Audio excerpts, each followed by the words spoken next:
இந்த வாழ்க்கையை நடத்தக்கூடியது எது? ஒவ்வொருத்தருடைய வாழ்க்கையும் எது நடத்துது அப்படின்னு கொஞ்சம் யோசிச்சோம்னா, ஒரு சின்ன உதாரணத்தோட தொடங்கலாம்.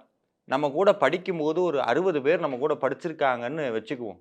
இன்னைக்கு நீங்க ஒரு சும்மா அந்த 60 பேருக்கும் ஒரு ஃபோன் பண்ணி கேளுங்களேன். ஒவ்வொருத்தருடைய வாழ்க்கையும் ஒவ்வொரு மாரி இருக்கும். ஆனா நம்ம படிக்கும்போது ஒண்ணு நெனச்சிருப்போம். இவன்லாம் நல்லா படிக்கிறான், பெரிய இடத்துக்கு போயிருவான் அப்படின்னு. ஆனா இன்னைக்கு பார்த்தோம்னா, வாழ்க்கையே தலைகீழா புரட்டி போட்டிருக்கும். இப்படி ஒவ்வொருத்தருடைய வாழ்க்கையும் நெனச்ச மாரி இல்லாம இருக்கிறதுக்கு காரணம் என்ன? அப்படின்னு கேட்டுக்கிட்டே இருந்தோம் அப்படின்னா, ஒரு விஷயம் நம்மளுக்கு திருப்பி வந்து நிக்கும். அது என்னன்னா, அவரவருடைய வாழ்க்கை வினை வழியினாலே நடக்கிறது. வினையினாலே அவங்கவங்க வாழ்க்கை உருவாகிறது. வினைன்னு சொன்னோம்னா கர்மா.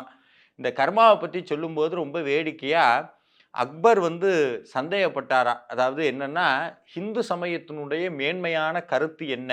அப்படின்னு கேட்டாராம். "ஒரே ஒரு கருத்து சொல்லு." அப்படின்னோனே பீர்பால் சொன்னாராம், "ஹிந்து சமயத்தினுடைய மேன்மையான ஒரே கருத்து கர்மவினை கொள்கைதான். கர்மா கோட்பாடு."